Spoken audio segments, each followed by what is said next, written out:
Avec Nathalie Arthaud qui va introduire un peu la discussion. Et à sa droite, Nicolas Bazzi, qui est cheminot à Nantes, qui est candidat également sur la liste Lutte ouvrière, faire entendre le camp des travailleurs aux européennes.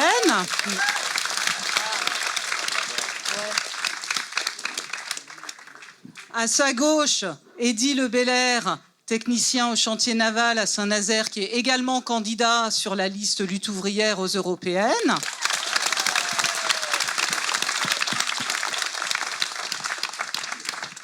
Et donc Nathalie Arthaud conduira cette liste avec Jean-Pierre Mercier.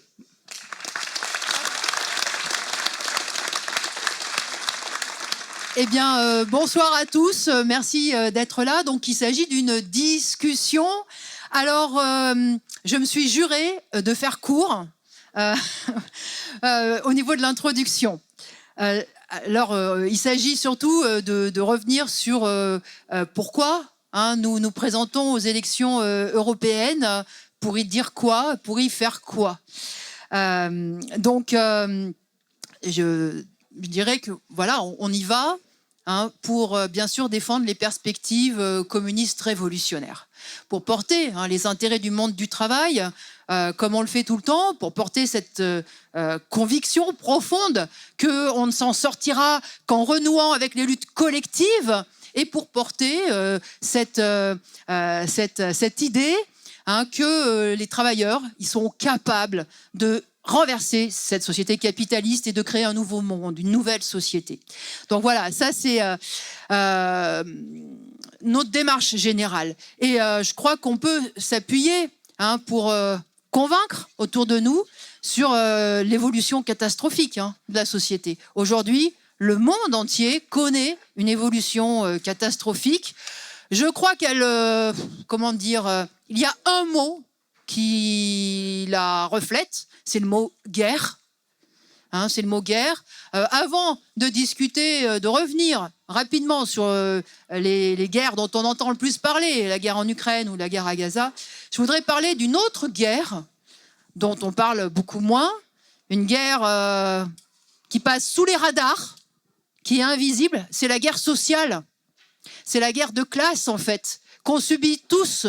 Parce que je pense qu'il faut nommer comme ça ce qu'on est en train de vivre aujourd'hui. Vous avez entendu les dernières déclarations d'Attal contre les chômeurs, contre les malades, contre les travailleurs qui prendraient trop d'arrêts maladie. Vous avez vu tous ces ils avaient déjà fait les retraites, ils les avaient déjà attaquées considérablement. Le patronat, lui, il s'occupe des salaires, il fait flamber les prix, et le gouvernement, il complète le tableau. Il complète le tableau en nous piquant tout ce qu'il peut trouver dans nos poches. Et oui, ça s'appelle une guerre sociale. Parce que tout ça, c'est pour faire prospérer une grande bourgeoisie qui en a déjà jusque-là des milliards. Jusque-là, tu disais tout à l'heure que le lendemain de l'annonce d'Attal, de tous les sacrifices qu'il faudrait payer, donc ici à Saint-Nazaire, il y avait des représentants du gouvernement qui arrivaient avec 22 millions. 22 millions à offrir alors, au chantier naval, à Accor, à Accor. Vous voyez, voilà. Alors, pour eux, oui, il faut des millions. Et ces millions, il faut des millions et des milliards en réalité. Ça, c'est une guerre sociale. Et c'est une guerre sociale qui fait des blessés, qui fait des estropiés, qui fait des morts invisibles, bien sûr. On pourrait tous parler aujourd'hui de l'état des hôpitaux. On peut tous raconter comment, y compris la misère, mais elle tue, bien sûr, elle tue à petit feu. On voit comment les quartiers populaires, ils se transforment en ghettos de pauvres. Alors oui, bien sûr, y a un tas de problèmes qui découlent de tout ça, dont on crève, tous, en fait. Donc voilà, je voulais quand même déjà mettre le doigt là-dessus, parce que on est quand même dans une propagande permanente où on nous explique qu'il faut avoir peur de Poutine parce qu'on est menacé par la Russie.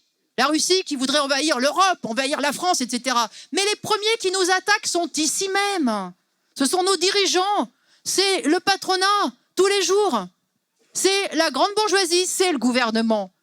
Et si on n'a pas cette conscience-là, eh bien, en réalité, on se gourre complètement. Alors ça, c'était une première chose. Et la deuxième chose, c'est bien sûr que oui, il y a une évolution guerrière au sens propre du terme. Je pense que vous pourriez chacun apporter un témoignage tellement on est noyé dans cette propagande-là. Alors, je parle de ce qui se passe dans les médias, mais vous savez ce qui se passe dans les entreprises. C'est le réarmement, enfin, y compris celles qui travaillent pour l'armement. Ils le sentent, hein, les camarades, et tous ceux qui travaillent dans de près ou de loin, hein, pour l'industrie d'armement. Là, ils mettent les bouchées doubles. Ça y va, parce que la guerre, oui, ils la préparent réellement. Ils la préparent matériellement. C'est les milliards, mais ils s'y mettent. L'économie de guerre. Alors, ils trouvent ça va même trop lentement à leur goût. Et je ne sais pas si vous avez entendu le ministre des Affaires étrangères, le ministre des Armées, ministre des Armées, Lecornu, qui expliquait qu'il fallait réquisitionner peut-être un certain nombre d'entreprises si on ne fabriquait pas suffisamment rapidement des missiles, des munitions, etc., etc. Alors, vous voyez là, ils sont prêts à réquisitionner, hein. Ils n'étaient pas prêts à réquisitionner pendant le Covid, ou ils ne sont pas prêts à réquisitionner des moyens pour nous soigner. Mais là, ils sont prêts. Alors voilà, c'est une réalité, hein, cette marche à la guerre. Elle est une réalité. Chacun pourra peut-être en témoigner, dire ce qui le marque. Mais nous, ce qu'on a envie de dire, hein, c'est que toutes les guerres qui sont en cours, là, celle dont on parle le plus, c'est l'Ukraine, mais il y a bien sûr celle aussi à Gaza. Et puis, il y a aussi la RDC, il y a aussi la guerre au Soudan, et puis il y a aussi ce qui se passe en Haïti. Vous savez, c'est la guerre des gangs. Hein, mais toutes ces guerres-là, et j'en oublie, elles sont bien sûr très différentes les unes des autres. Elles ont toute une histoire. OK. Mais pour nous, toutes ces guerres, derrière toutes ces guerres, il y a la main de l'impérialisme. Il y a les calculs, il y a les intérêts, il y a les rivalités des grandes puissances impérialistes. Et ça, je tiens à le dire, aussi la guerre en Ukraine. Parce que ça, c'est un mensonge auquel on est confronté tous les jours.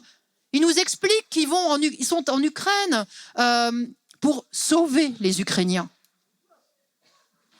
Non, ils sont en Ukraine parce que depuis que l'Union soviétique s'est effondrée, ils cherchent évidemment à se jeter sur cette région de l'Europe de l'Est pour la reconquérir, pour y installer leur domination financière, économique, politique, militaire. Et ça, c'est une rivalité qui est un bras de fer qui existe depuis bien avant le février 2022.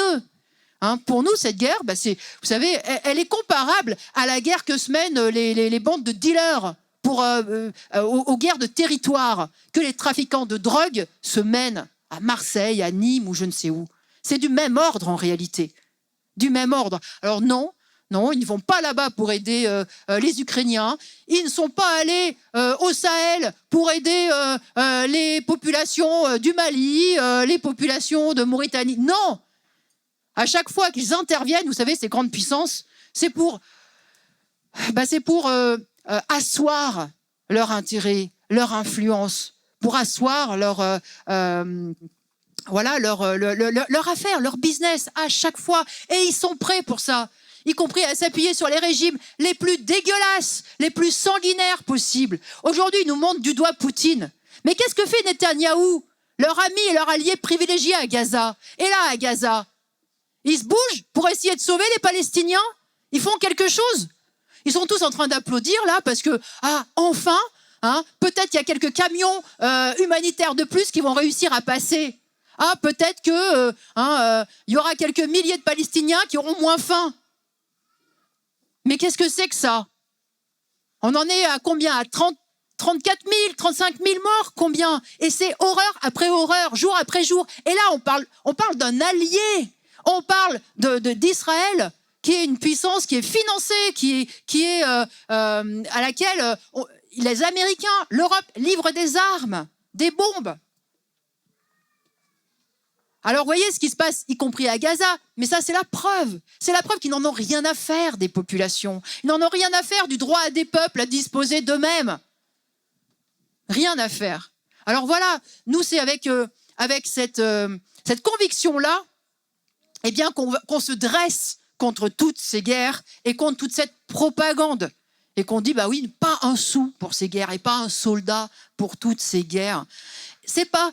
Et on se dresse contre en ayant cette conscience que, voilà, on sera condamné à ces guerres tant qu'on ne renversera pas le capitalisme. Nous, on ne fait pas partie de ces pacifistes qui font des vœux pieux et puis des belles déclarations pacifistes et qui visent à mettre tous ces fauteurs de guerre autour d'une table en leur disant « calmez-vous, arrêtez de vous taper dessus ».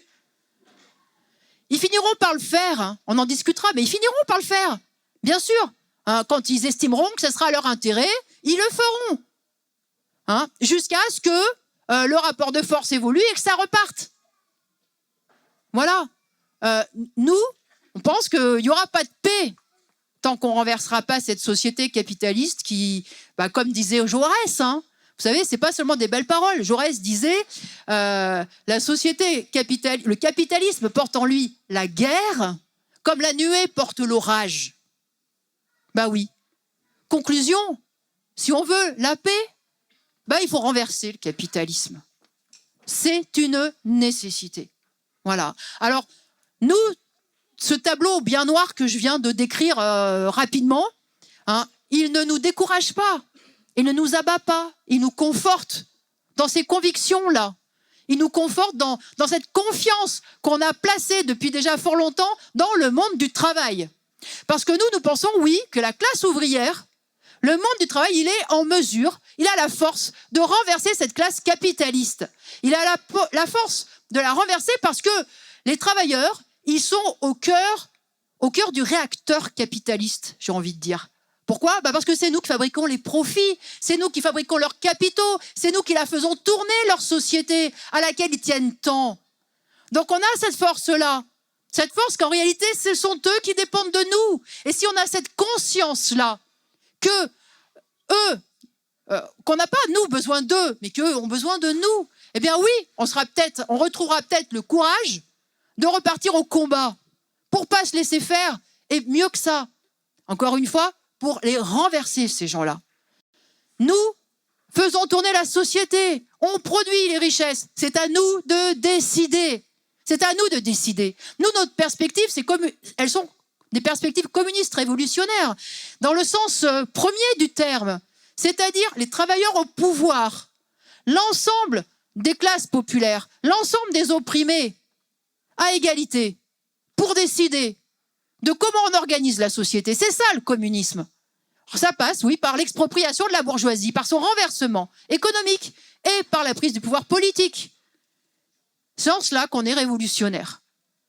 Alors, c'est ça que nous allons défendre aux élections européennes, pour le Parlement européen. Nous n'y allons pas pour faire croire qu'il suffirait d'un changement de majorité, d'un basculement politicien du Parlement européen pour que l'Union européenne serve aux travailleurs. Non, non.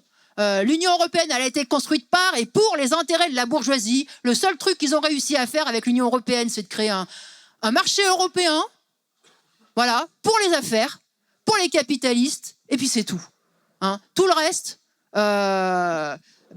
ce sont des mots creux. Et même l'union, il n'y a pas d'union en réalité quand on regarde de près. Bon, je ne parle même pas de la paix, on a déjà discuté de la situation. Donc voilà, on y va pour porter cette voie-là et on y va aussi pour rassembler les travailleurs conscients de ça, dans un vote révolutionnaire, tout simplement. Et puis, ce qu'on essaye de faire au travers de cette campagne, c'est de convaincre le plus possible de travailleurs, c'est de vous convaincre, de nous rejoindre pour créer un parti qui rassemblerait des travailleuses et des travailleurs. Voilà, pas un parti de politiciens, qui nous balade d'élection en élection, mais un parti de travailleuses et de travailleurs conscients que c'est à nous de relever nos manches. C'est à nous de faire, c'est à nous de nous organiser pour qu'on parte à la bagarre, pour qu'on parte au combat. C'est à nous d'organiser un parti de travailleurs conscients de ce qu'ils représentent, de la force qu'ils représentent.